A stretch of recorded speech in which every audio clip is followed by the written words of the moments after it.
are here. Hello and welcome to Black Crow Gaming.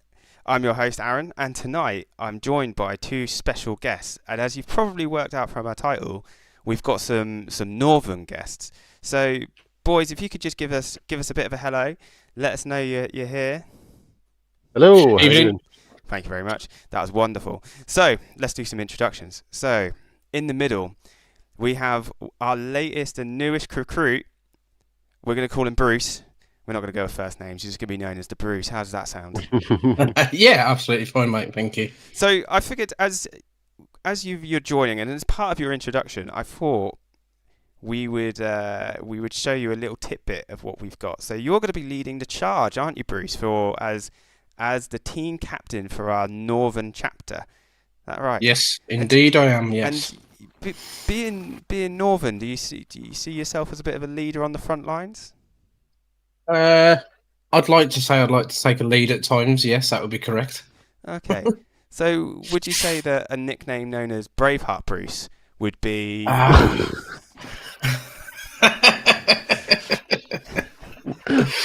Would be appropriate. That would be absolutely appropriate. Yes. So he's got the right colours for it anyway. So, oh God! Welcome, Braveheart Bruce. So I got a little bit carried away, folks, and because I just really wanted to show you off this bit. But we are actually sponsored by Terrain Forge. If you are looking for top quality terrain, which is plenty to fill your battlefield, look at Terrain Forge. They're in our link below. Have a look. Absolutely fantastic terrain. As you would have seen from our podcast last week, we did a video and you could see it's been beautifully painted up, and it's going to be on our battle reports. So if you want to see that, make sure you like and subscribe. Our other guest this evening, and I think he's obviously now looking rather nervous as to what's coming in for him. So another Arron, but we're going to call him Azza for the stream. Azza, do you think? I think I see you as a bit of an angel myself. What about yourself? How do you feel about that? Depends who you ask. If you ask the missus, definitely not. So, what about an Angela? Because she is a northern leader, and you're going to be obviously helping Braveheart Bruce, right? I am. Yeah. So I think this is rather appropriate. Yeah, well done. You kid. Oh dear. Suits you, that does, like mate. I used to have hair like that long time ago, though. I think it's a great look, and I would vote for that. Just saying. Yeah, I would as well, but I'm thinking if I need to not swear right now, Arron. Is that right? I still can't swear? Oh no, it's been 3 minutes. You can say what you like. Okay. Bugger off, you prick. Gosh, that was tame. Gosh. Yes, it was. So we're gonna kind of leave it there, and I've got some more photos of these boys to come later. But obviously we're gonna kind of do a bit of a skip forward, and we're gonna come into talking about you both and your armies and what you collect a little bit later in the stream. But as you'd have seen in the title, tonight we want to talk about some leaks. So Warhammer 40k is plagued with leaks, whether it be rules, whether it be images of new models. They're just plagued with it. Some of it's absolute bollocks. Some of it's right on the money. However, we're going to play a game tonight, guys. Do you want to know what the game's going to be called? You want? No. Is it 40k bollocks? And we're going to look at this leak first. So this was a drop of the points drop from the upcoming data slate that we're expecting at the end of January. Now everybody is waiting on bated breath for this because we are all hoping for some rather nice Eldari nerfs. However, the leak that we've got in front of us now are some data slates. Now we've got 5 in total, and I asked both of our guests tonight to have a look at these, and then we're going to play Is It Bollocks? So, Bruce, what do you reckon? From the World Eaters, Adeptus Mechanicus, and Adeptus Custodes, do you think these are real or are they fake? And if they were real, do you think they're correct? I don't think they're real. I don't think they're real whatsoever, just because of the wording on previous data slates that Games Workshop have put out. It's quite an obvious few spelling errors in terms of how they list like model unit sizes and stuff like that. So they're being found out more in the detail, more than they have in the content of what's on the page. Yeah. Looking at what some people have put on Reddit anyway today, the word is it they could be real, because what Games Workshop want to put out at times. It wouldn't surprise any of us as a player base, to be honest. I mean, not that long ago, there was some drops for the previous data slate, and I was sat there like, nah, this is crap. They're not gonna. And then they actually did it. They goddamn did it. And that wasn't in the form of like an imagery like this. This was like just a list of just what potentially may happen. And it actually happened, and I couldn't believe it. Whereas these, they seem a little bit far-fetched. What do you think? I mean, have you had a look at these three in particular? I mean, Bruce, you alluded to some good pointers there, but what do you think? I haven't really looked at the World Eaters one in per se. The Adeptus Mechanicus and Custodes I've looked at, and the points are believable. I can believe a point drop being 10, 20 for some of these units, but again, going back on what Brucey sort of said was some of the editing of the sheet isn't fine cut, so unless it's a first draft to what they're going to release, it's hard to believe it at the moment. I think the thing you got to look at as well is the Adeptus Mechanicus have only just had a new codex as well, so ripping that apart of it this early on as well. I mean, that's not unusual though for Games Workshop though. To release a book and then slate it straight away. Yeah, I think one of the big giveaways was Adeptus Custodes. You've got Venatari there. They're dropping them by 25 points for a squad of 3. That's a severe drop in a unit that wasn't underperforming. Listen, the Custodes are close to your heart. You're going to have all the opinions on these, Arron. Yeah, and I kind of read these and I was like, nah, this doesn't sound right. And then, being able to take the one Terminator again as an option, I feel like this is very much wish listing. But they weren't the only leaks. I mean, we had World Eaters, we had Mechanicus, we had Adeptus Custodes. We also had Adeptus Sororitas and Tyranids. And the Adeptus Sororitas drops, points changes, are just flat weird. They're not. Yeah. They're very strange. I mean, the army's not underperforming. The army's actually doing very, very well. And if we do get a chance tonight to look at the Meta Monday article, we're going to see that they've actually been winning some GTs. I mean, they're doing very, very well. And this is something we've got to take with leaks. As we go through in this hobby, you've got to take them with a bit of a pinch of salt, because as our game has just worked out, this is probably bollocks. However, if this was to happen and these changes were to happen, do you think it would affect the meta at all, or do you think we need? I think it would upset the balance. It would. I think it would upset the balance, like you say. Sisters are doing quite well right now. Is this change for them really warranted? Probably not. And the Mechanicus as well. I don't understand that one, if I'm honest. So yeah, again, this is all speculation at this point. We've got 2-3 weeks until it comes out, really. So we could see a number of changes. I think we're not going to see it before LVO. So LVO is the 18th, 19th. There's going to be some big reveals from the LVO. I don't think we're going to see it before then. I think we're going to see it at the end of the month. So because realistically, the tournaments have only just started happening over the weekends. You boys are going to a tournament at the end of the month. Is that right? Can you tell us a little bit about that? Yeah, local doubles. Yeah, we're playing the Spearhead Doubles tournament at our local gaming centre, Bordingbrum. Nice. It's our second foray into tag team action. Arron's actually changed his army this time. He's going to take knights. I'm sticking with my trusted Ultramarines again. So we'll see how that goes, really. So your guys are actually, so you're relatively new to the competitive scene, right? And yeah, I obviously approached Bruce and I said, look, we are looking to grow Black Crow, and we want to start. We want to look at going into the north, and I knew obviously you were into your 40k, and I know you as a person.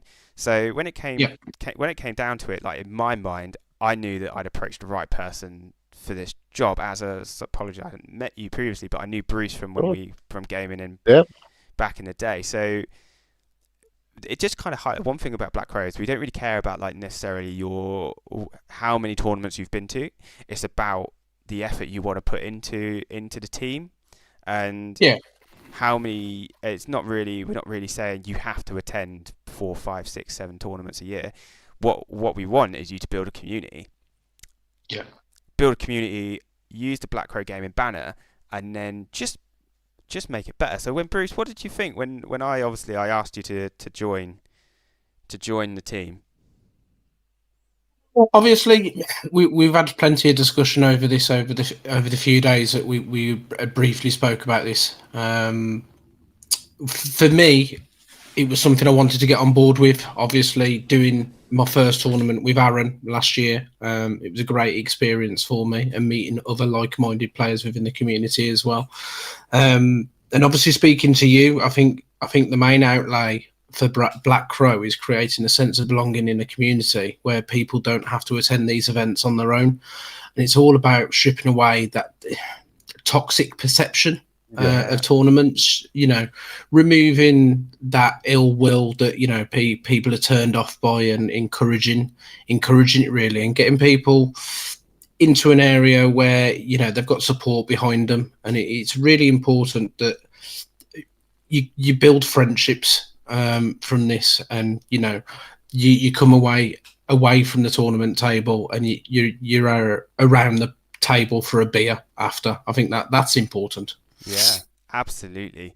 Couldn't have said it better than myself. And Azza, obviously you're coming on board as the right hand man, or the circle part of the jerk. And just tell us how what you thought, obviously, when we brought you on board, because obviously you were in that call when I spoke to Bruce, and I kind of put it forward to you both. How did you feel about coming over and joining a team? Because is it daunting coming and joining a team? To be fair, when Bruce first said about this, I was very like, oh, nerves were getting up there, as you expect. You assume a team is competitive. Then obviously hearing your spiel, for lack of a better word, you actually made me feel very comfortable and very welcome into the group. And obviously the messenger group pops off every day. So you are, to your word, true that it is a friendly community and not just a get your tournaments in, guys. Where's your next tournament? It's friends. Yeah. Very friendly environment. The tournaments naturally come with it, right? Like, as soon as you get a group of people who are into that those same sort of things, very quickly you're talking about when your next events are anyway, and that naturally comes. We don't have to say, what are you doing? When's this happening? Because as soon as you get a group of people all into the same aspects of the hobby, it naturally just grows. It's like it's an organic growth. We don't have to sit there as people who, arrange and do this. We don't have to sit there and push people in tournaments, because we know they're going to go anyway, and they're going to go and they're going to rep the brand, and they're going to be like the type of player that we want them to be. And our job is literally just to facilitate a community and bring everyone together. You guys do the rest. Yeah, and for me as well, it's about encouraging people in the hobby, because there's times where I sit here and I think I could be doing a bit of hobbying, but working towards a date. Arron knows me best. I sit there and I say, well, I've got all this to paint. I'll paint it at some point. Give me a tournament date. There you go. I've got an end goal, and I've painted 2,000 points in the last year, based off tournament dates, and it just encourages the hobby. Do you know what I mean? So I'm very happy with that. So this very nicely leads into our next point, and this is another part of the show that I really enjoy doing, and this is the community-based part of it, where we kind of just appreciate people's paint jobs and the hobby and the craftsmanship that goes into it. And I asked for pictures of both of your armies, because you're both hobbyists at heart, and I thought we're going to have a look at yours first, Bruce. We're going to look at your Ultramarines. So tell us a little bit about this absolutely stunning Ultramarine army. And I have got another picture of like a close-up of the army, guys, so don't worry. But you've been kind of naturally growing this, and as you're going to get into more competitive side of things, it's going to grow. The army grows. That's how Warhammer 40k works. But tell us a little bit about this army. So for this army, for me, I mean, I've always had the appeal of Ultramarines. I think when I first started hobbying, I think I had 4 or 5 different armies of various models, and I always seem to gravitate towards the Ultramarines. I just love how they look, the kind of Roman aspect of them, and just really tackling the models that I wanted to play, and 2, some of them are just pieces where I looked at them when they were revealed, like the Brutalis Dreadnought, and I thought, I want to paint that. I really want to paint that. And it's just about testing myself with different materials, different ideas. I mean, you can see with the 2 Dreadnoughts there, I've got lava bases. I literally decided about 2 hours before that I was going to have a go at doing them, and then I just cracked on and I just gave them a go. Whereas some things just come really last minute. I mean, the sword on the Judaseer, that wasn't going to happen. And it was only when I had a paint out to do the sand timer, I literally thought to myself, okay, how's this going to look on the sword? And then it's come out looking like one of my favourite models that I've ever done. I'm very high risk, high reward. It's either not going to come off or it is. But I just encourage myself to take that risk. If it comes out okay. If it doesn't, then I just go again.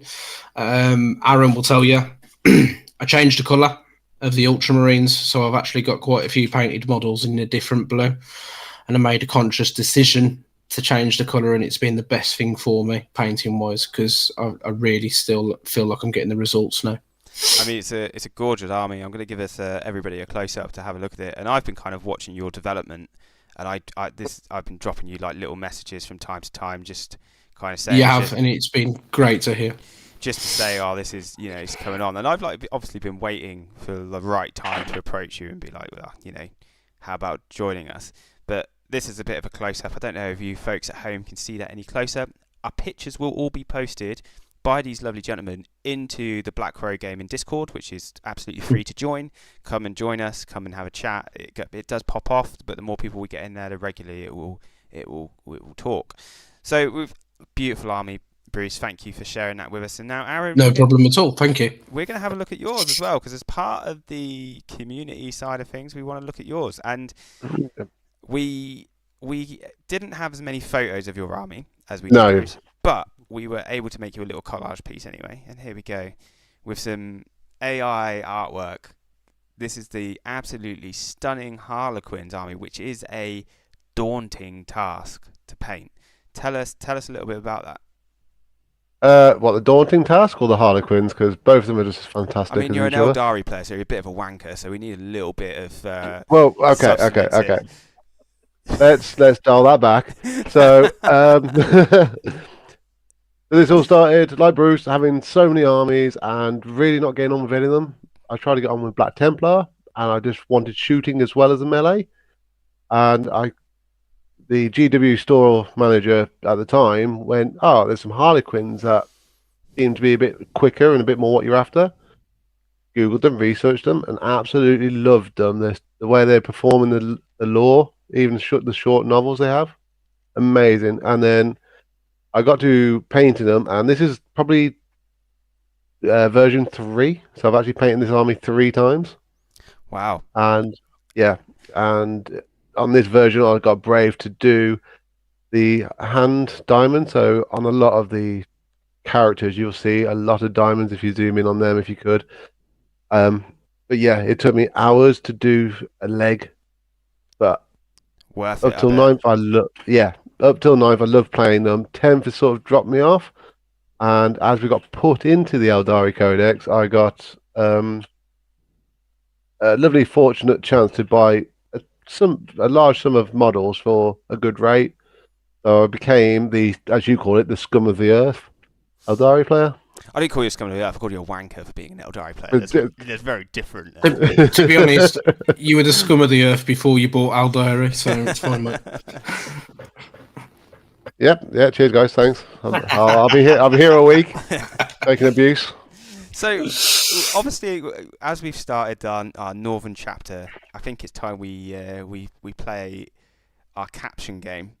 So, Bruce, obviously, this is going to be you first, so you can't take part of this caption. And Azza, you're going to be the first one to come with a caption. So you are going to be the captain of the North. So some would say, how do you feel about that, Bruce? Your little Game of Thrones-esque... Your face. Don't. To be fair, I was wearing that to work this morning, so I can't complain too much. You can't complain. Okay, right. So caption time. Arron, give us a good caption, Azza. Oh, I'm just thinking that's a marvelous leather jacket. So maybe some along the lines of when your gimp goes out. When your gimp goes.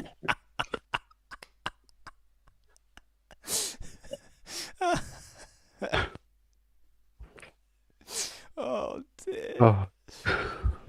We can go. So instead of being king of the North, Bruce, you can be king of the gimps. Or gimp of the North. Fine. Gimp of Why the not? North. Gimp of the North. Gimp of the North. Oh man, that's gonna stick. absolutely fine. Sorry, bro. So you know what? You're definitely not getting away with this one lightly either, Azza. Are you ready for yours? Yep. No. And Bruce, you're going to enjoy this. So we talked about Azza's beautiful hair as Angela earlier. How about now? I don't know if you quite... As what have they done to you, mate? I'll take that, Jon Snow. Kind of like a budget Jon Snow. Yeah, kind of like a B&M Jon Snow. To be fair, I'm still trying to figure out the photo you've used in this. He'll be racking his brains at that one all night. Yeah. As we end this stream, Yeah. I'm going on my Facebook. I think I've got it off there. I'm gonna go like an Home Bargains Jon Snow. Oh yeah, Home Bargains Jon Snow. I can get behind that. You are the budget Kit Harington, Azza, but I tell you what, it's a good look for you, mate. I wouldn't mind weirding around that big sword, so yeah, go for it. That'd be a very interesting image to find if we ever X-rayed you. That's wolf head, hey. Yeah. I tell you what, if we did known that we were doing memes, we should have made some for Arron tonight. What do you reckon, us? Oh, so Payback is always wanted. Don't worry, Yeah. I've got one for you. So this was used last week, but I'll let you guys caption this one. So this one is Emo Arron. Can you see that, guys? Yep. Yeah. So you got any captions for it? What can you get? I'm going to make it a bit bigger for the people at home. Hold on. There we go. It's a bit like a dungeon NSYNC, isn't it? Dungeon NSYNC. Very good. I like that. Yeah. As it looks perfect. I'm trying to think of something, but the Dungeon NSYNC does work really well with that. Sorry. Bruce has won the internet. No.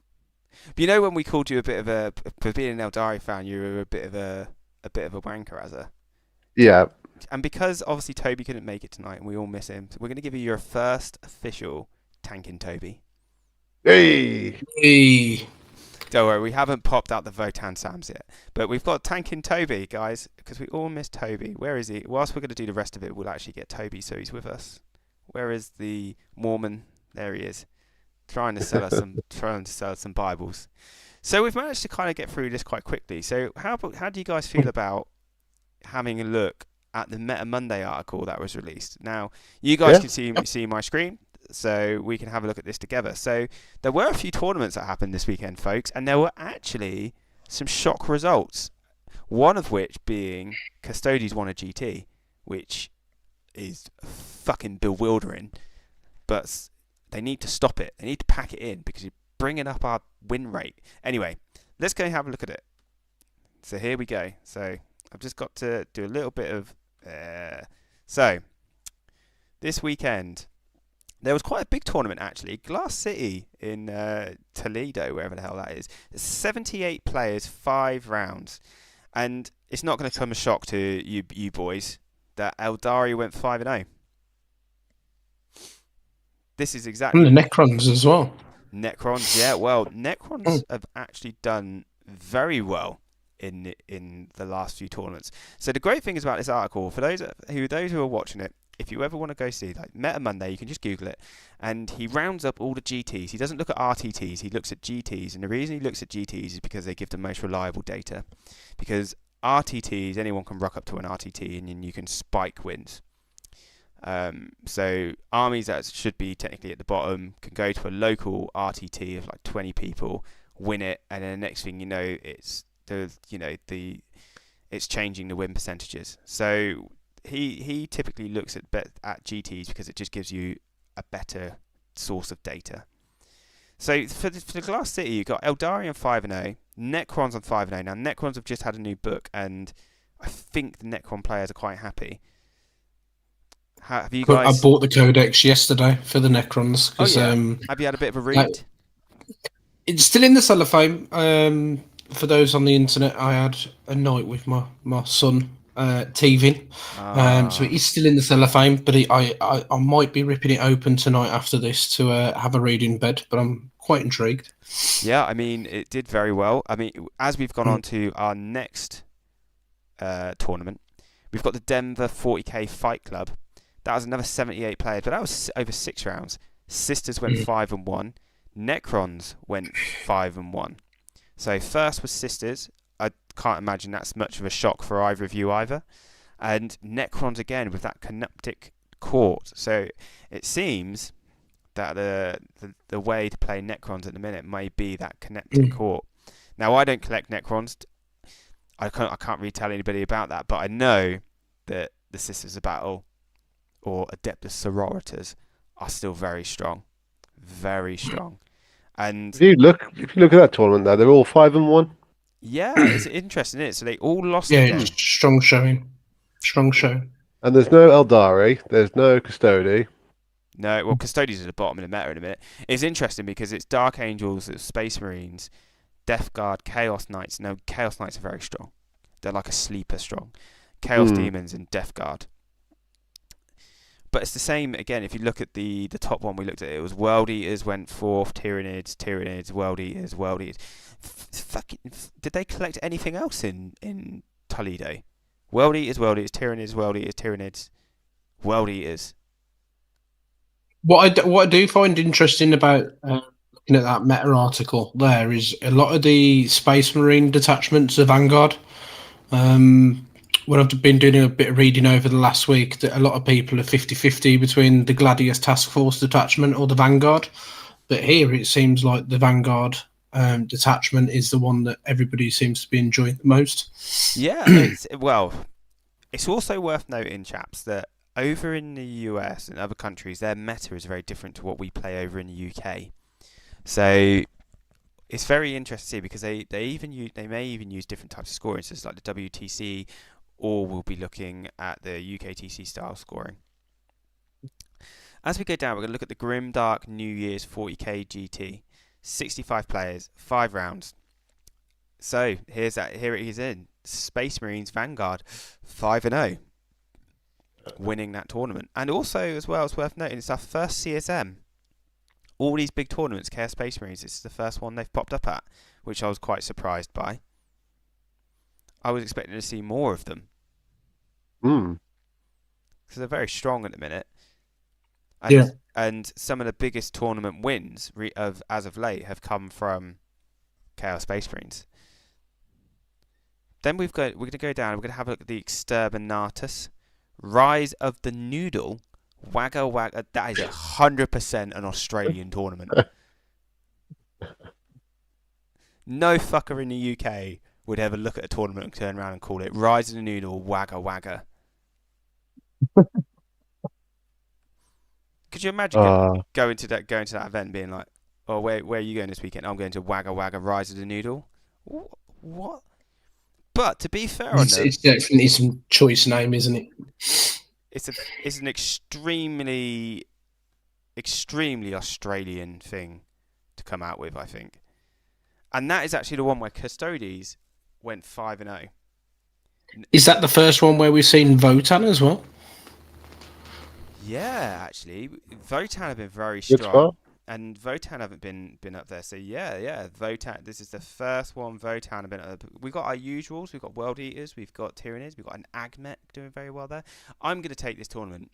I'm going to put it to the side because the thing is with Australia, you have to take tournaments from Australia with a pinch of salt because it is hella expensive for them to get stuff over there. Hella expensive. Speaking about that, I actually saw someone from Australia post on one of the Warhammer groups regarding the new Old World box Oh yeah. that's coming out over there and how expensive it is compared to the UK pricing. It works out nearly like 200 quid for them to buy over there. God. It's crazy prices. But they do it though. That's the mad thing. Mm. We've got the Vienna Tabletop Championship here in Austria, 62 players. There's actually been quite a lot of big tournaments, like in this multiple 60-player tournaments here. WTC scoring, Orcs 5-0. Love seeing an Orcs army win a tournament because they are the balls deep of armies. You either go ham or you go ham. There's no way. When you guys were at your tournament you went to recently, did you have a guy do a war? No orcs at the last tournament that we were at. Ours that we played last year was very Imperial Guard heavy. Yes, it was. So was Massively. was the terrain quite light? It was quite heavy in places. The game that we played against Grey Knights and Guard, I thought that was quite a lot of terrain on the table for what it was. It was tight for shooting lanes, not wide open spaces, so you could easily take an orc army and just get straight up if you wanted to. The win that we got against the Guard and the Custodes joint venture, I felt that was quite an open terrain. That one was, yes. So 70%. I'm not a fan of an open board. I prefer a dense board with some good, well-structured shooting lanes. I think that makes it for a more interesting game because ultimately, if you have it too dense with no shooting lanes, then combat armies will just walk through most shooting armies. But then if you have it the other way, then it very much becomes a shooting heavy meta and combat armies won't stand a chance. And because of the way that Games Workshop has adjusted their tournaments and their scenery, it has become more of a shooting meta. However, I like to think that as tournaments get more terrain and they change their terrain layouts, that it will vary a bit. And this is why going to like different tournaments all over the country, it helps because obviously there will be different terrain at each place. Agreed. Like at the EAGT, the one that I help organise, we have quite a dense terrain. Whereas if you play on like Glasshammer terrain, that can feel quite open. Yes, it is. But again, we're seeing as well, also worth noting, we're seeing that Canoptic Court come up. So Bruce, you're going to have to do some homework and get some reading. Literally the first page I'm going to read as soon as we get off this is that one, because that intrigues me a lot. And then we're going to go into Hammer in the New Year, Ashburn, VA, Sisters, World Eaters. Now, I think we're going to see the next sort of few weeks. People are going to be like gearing up to World Eaters. They're probably not expecting them to get hit by the nerf bat like the Eldari or CSM are probably going to get a bit of touch love. I mean, I expect the points will probably go up for key units, but with books as big as the CSM and as big as Eldari, there's still going to be viable armies in there. It just might not be what we're used to seeing. No. Yeah. But I think Sisters are going to dominate. And as our friend Don Maidlow is actually in the chat as well, and I know he would hate me for not saying it, but Guard are a sleeper army, and Martin, who plays for the Mind Goblins, he's a very, very good Guard player, and he is showing exactly what Guard can do. And I know Mr. Maidlow is also dipping his toes in Guard, so I expect he'll be having a regiment or two on the tabletop very shortly. So, I'm just looking at his DEF CON 2024 results. I think Let's Talk Wargaming will be happy with another Orcs 5-0 there. Oh, yeah. Orcs 5-0, CSM 4-0, Chaos Knights 4-1. I'd be interested to see what that Necron 4-1 player took. Yeah. Because I imagine it was probably Canoptic again. And there we go, we've got Votan in there again.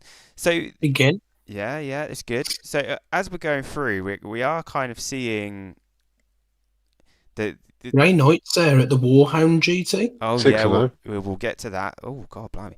So we've got the Prius GT in France, 32 players. Eldari won that. Eldari's CSM, so not too dissimilar to what we're used to seeing. The Warhound GT in January, Lehi UT.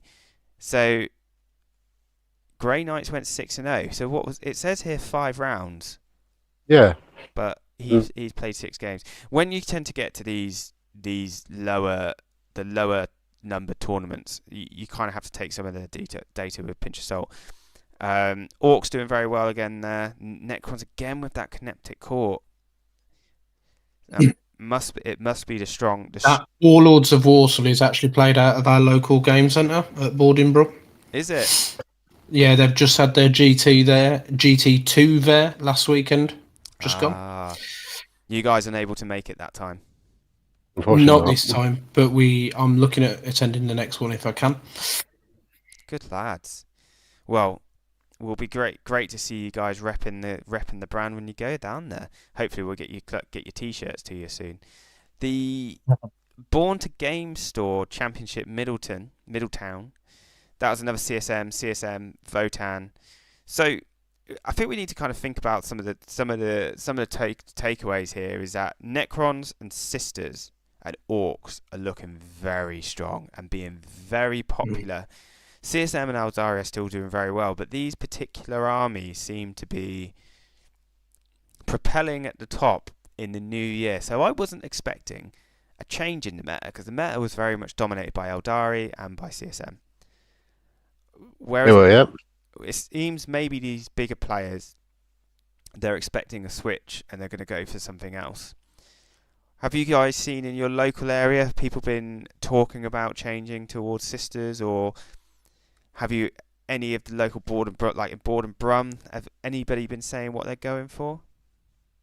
A lot of people that I play with have gone for a Necron or a Tyrannid front. I don't know if that's a change from the Space Marines they used to play and all the Tau they used to play in 9th. Do you think that's because they've had a codex drop? Most likely, that's what I'm thinking. And also, Tyrannids were quite easy to get hold of with the Leviathan box as well. It's pretty much a good starting point for an army there. Oh, I absolutely agree. And this actually brings us on to another good topic. So, did you guys see the Hatchet magazines that are coming out? The Combat Patrols? Yeah, the Combat Patrols. Now, I actually think, I don't know if it's as valuable as the last one, but I think it's worth picking up. And the main... Me and Arron collected Imperium. We had it all from start to finish. It was good for me as an Ultramarines and Necrons player. And what did you get out of it, Arron? You went for the Tyranids. I literally, at the start of the Imperium magazine, I was actually collecting pretty much 7 armies, so it was doing me well. And then I decided, no, 1 army, that'll do me. So, fortunately, I eBayed. Are you just going to stick with Eldari? You're a bit like me. I kind of stuck to my Custodes for a long, long time. And it's only recently that I've picked up the Chaos Knights. But I am enjoying painting and playing the Chaos Knights. They're an interesting army. I am curious as to see if they're going to get touched in the data slate. I think there's aspects of them that could be touched in the data slate, but that's all hearsay. Who knows what's going to happen? I don't know if do you guys watch any of Valrek at all? He loves his rumours. That's basically his shtick. He sits there, talks about rumours all day long. And he's basically, it seems to be that his talk is that as releases go forward, there's going to be more big bundle box sets, so army in a box. And one that we talked about recently was the Dark Angels box that's going to drop with all of those Terminators. That box is quality. Just quality. Yeah, I think you and Toby were on about getting 2 boxes at a time because of the Yeah, value for money that's right. aspect around it. Absolutely, it's just so good. You can't knock the value, and that I think when we're going into an age where the hobby's quite expensive, thinking of ways of being able to pick up an army quickly, especially to get into competitive scene, these big box sets definitely help. I mean, you guys, so did a lot of your army breeds, did that just come from the Imperium magazine, or did you pick up other box No, sets? it's been the only box set that I had to get day one was Strike Force Augustus box with the Brutalis in. Yeah. That was a must-have for me day one. I hadn't really got too many heavy intercessors. The Desolation Marines were new. The Brutalis was brand new to market. It was a must-have for me. But I've had about 3 copies of Indominus as well to build some bulk out from there. And I've just bought 1 box of Leviathan and bought an extra squad of Terminators because around that time that it was flooded with the market, Terminators were like a tenner for a sprue at the time. Wow. So Dirt why cheap. not? Yeah, dirt cheap. Mm. So where do you think, now you're going to be obviously dipping your toes in the competitive scene, have you had much of a thought of how you want to take your army going forward? Are you going to make any changes? Have you got a certain game style you want to try and test out? Well, I've got next to me just here, I've got a painting shelf, and it tells me what I've got next to paint. I'm constantly looking at it. And I do have Rabute Gilliman sat there primed and ready to be dry brushed, so... You want to give him a pop, do you? Yeah, I do. He is a great model. Very, very cool model. And quite a task to paint as well, right? I'm not looking forward to that bit, but as I say, high risk, high reward.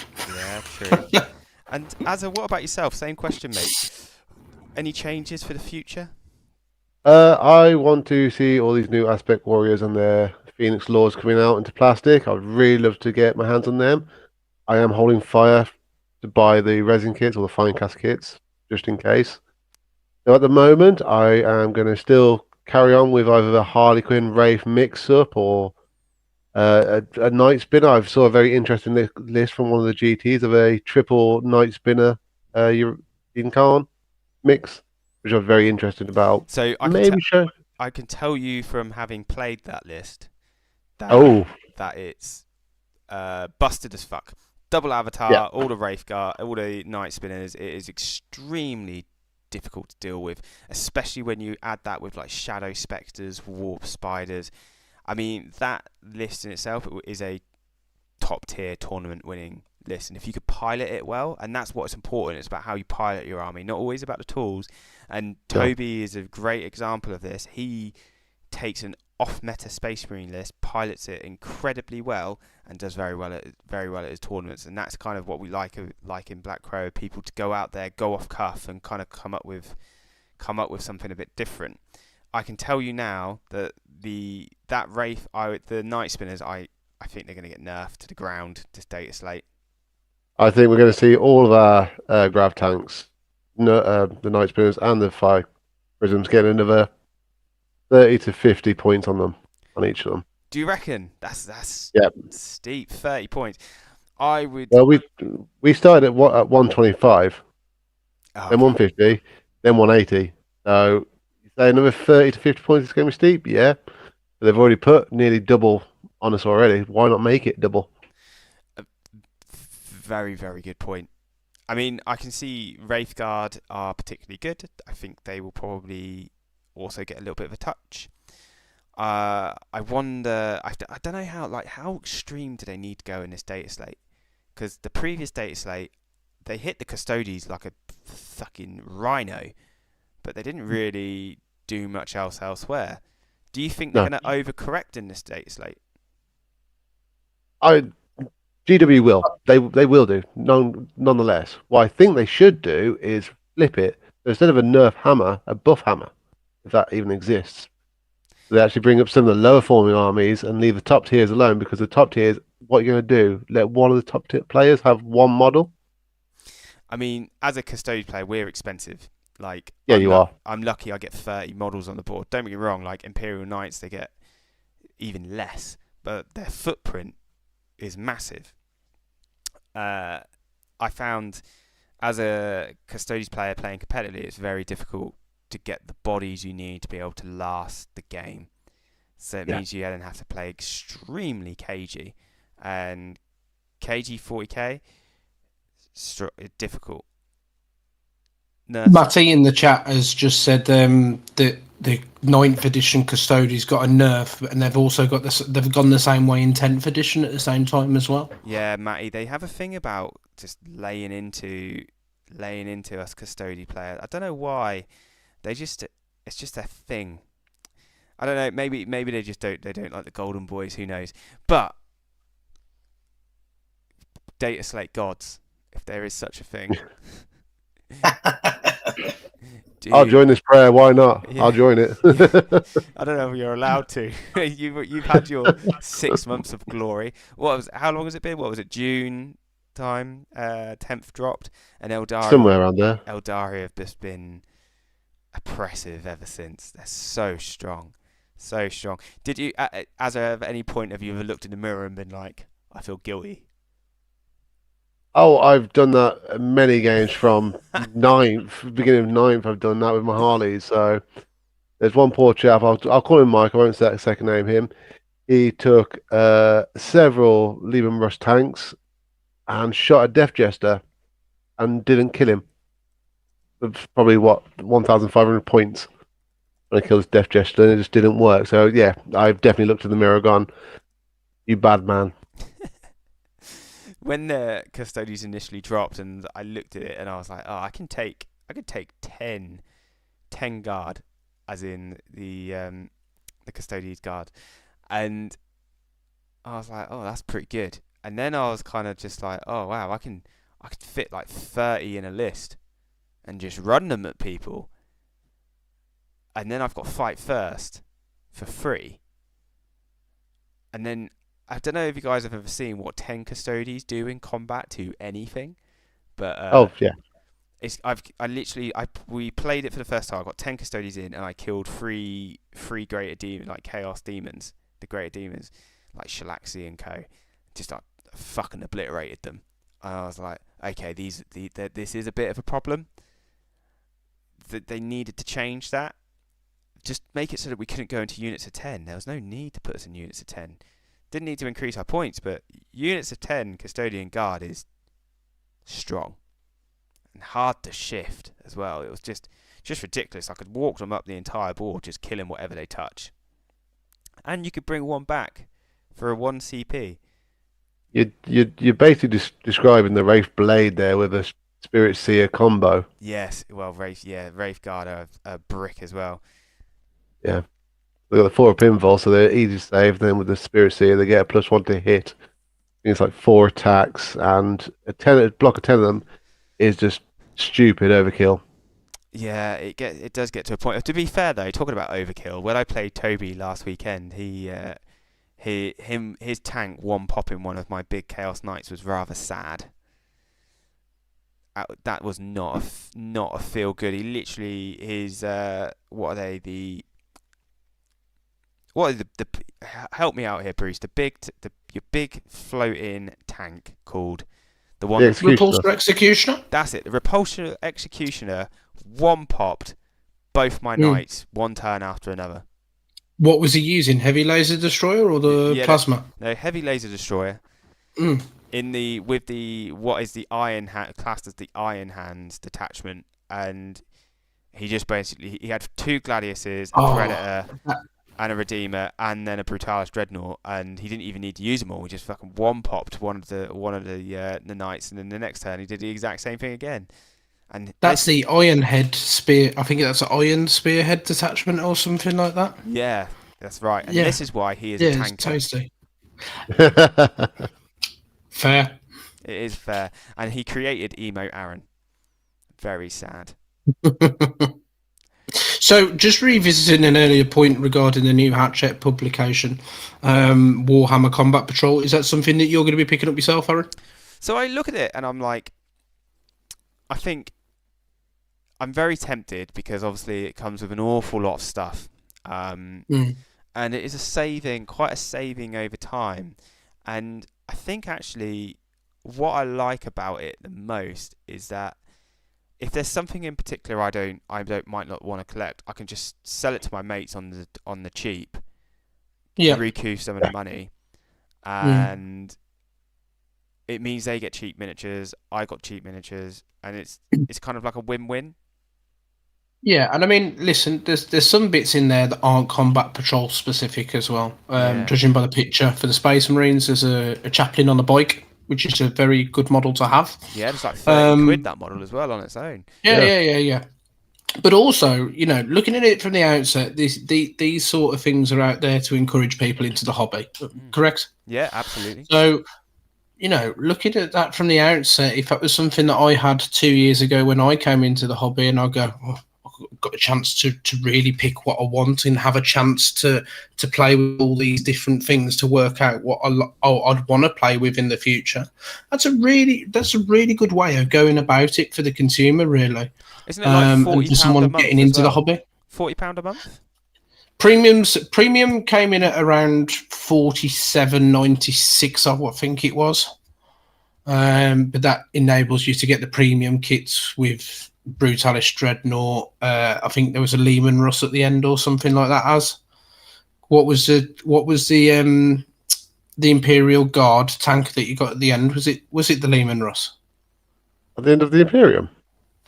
Sorry, the Combat Patrol, the new one. Oh god, yeah, something like a variant of the Lehman Russ. And to be fair, Mega Miniatures has got an absolutely great point. Is this GW getting rid of old Combat Patrol models to introduce newer boxes? Yep, I think you're probably right there. They've already stated they will do. A very short brief of new codex, new box. I can't complain. Who doesn't like new toys? And the thing is about that magazine is that I might for 47 quid. If you literally go halves with your mate, I probably would spend on average £50 to £100 a month easy on Warhammer. Sometimes even more than that. Sometimes £200-300 if I'm going for something big, just on paints. Tools. I mean, how much paint money do I spend on paint in a month? If I go buy like 5 pots of paint, that's 25 quid, 30 quid gone right there. It is. Oh, agreed.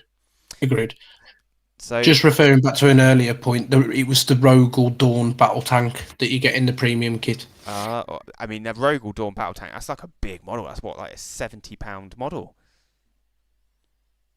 It's actually Rogel Dawn. That's amazing. Yeah. And I think for you, do you get some Howling Banshees? Are they one of yours? Yeah, they are, but I don't know if people can see on the camera, but there's like 20 of them, about there-ish. So I'm good for the Howling Banshees. However, as something to collect, if you just want to dabble in some other armies and potentially in the future say, I want to get into this, that magazine would probably be very, very good and very useful to pick up. So I definitely, if you're watching this at home and you're thinking, what's this? Just type in a quick Google, try and find it, because it is definitely worth having a look at.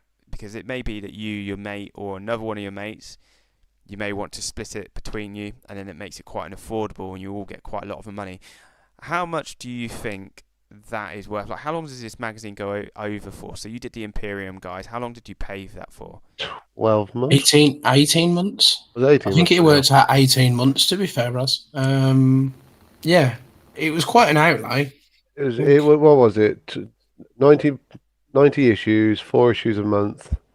Then they upped it to by 8 more or 12 more. No, you're right with the 90. It was originally an 80 issue publication, and they took it up to 90. So that's so how much was it? Like 47 a month times by 18. So £846 over 18 months. That's somewhat familiar, yeah. And it was it was meant to be like £1,500 or just. It's meant to be close to 1,500 in terms of value. I know that there's a content creator, Faux Hammer, out there that breaks these down for what they really are, and he does an absolutely tremendous job of that. I'd recommend going over to his blog to have a look at those. I mean, £1,500. I believe he's already. Go on, sorry. I believe he's already broke down Combat Patrol as well in terms of the value breakdown. So people can go over there and look at that as well. So I think the last magazine was probably better but I think this one's going to be good if you're at a different stage of the hobby. For me, it was better. No doubt. I mean, you get a full list of Necrons and a full list of Space Marines. I don't need anything else. Completely, absolutely fine. And I got Gilliman and Calgar from it. I literally held off buying them for a year because I knew they were coming. Very good. So what's next? What are you guys going to pick up next then, Bruce? Are you eyeing up some of those tanks? I have too many tanks. My model that I was thinking of potentially getting next was Imotech, the new Necron. Yeah. I saw that. Very pretty model. And I thought, yeah, I've also got a Silent King to finish building as well. So, but in terms of models, it's very slim at the minute. I've got enough to be getting on with. And Azza, what about yourself?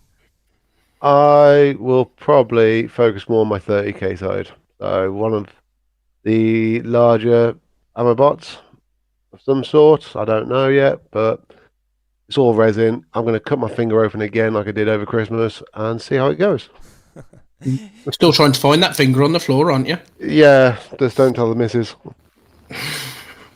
It's gone for a good cause, guys. Gone for a good cause. All in the edge duty. And I think it's we're coming up towards the end of the stream now, guys. But I just want to say a massive thank you for both of you for agreeing to obviously spearhead the growth of Black Crow Gaming in the north. It is being called Black Crow Gaming Northern Chapter. If you're watching this and you are of that geographic, please come and join us on the Discord at Bruce or Azza, and they can both have a chat with you about like some of the things that their team are going to be getting up to in the future as they look to grow. I know Bruce and Azza are hoping to get players together to come and join us all at the ITT in Birmingham in May. We currently have 25 players attending that for Black Crow Gaming, and we are hoping to make it 30 as we continue our community growth. Like I said, we are about the community, and that's what we're looking for. So again, guys, thank you very much. I hope you've enjoyed being on stream with us tonight. And it's been good. Thank yeah, just to let everybody in the chat know as well, if you do need to get in touch with me, I've left my Twitter in the chat for everyone if you want to get in touch with. So give me a shout. Thank you very much. So if you need us, you know how to get a hold of Bruce. From us, from Black Crow Gaming, we're just going to say a massive thank you. If you like what you're seeing and you like what we're doing, please like and subscribe. We do battle reports. They come on weekly. Saturdays are our battle report days. We also do loads of shorts, and then we have our podcast every Monday. Next week, we've got our Ipswich chapter captains coming on to have a chat. We're going to be doing some community armies. We're going to be looking at the meta, and we're going to be enjoying some fun images of those guys as well. But from us at Black Crow, thank you very much. Like and subscribe. Thank you.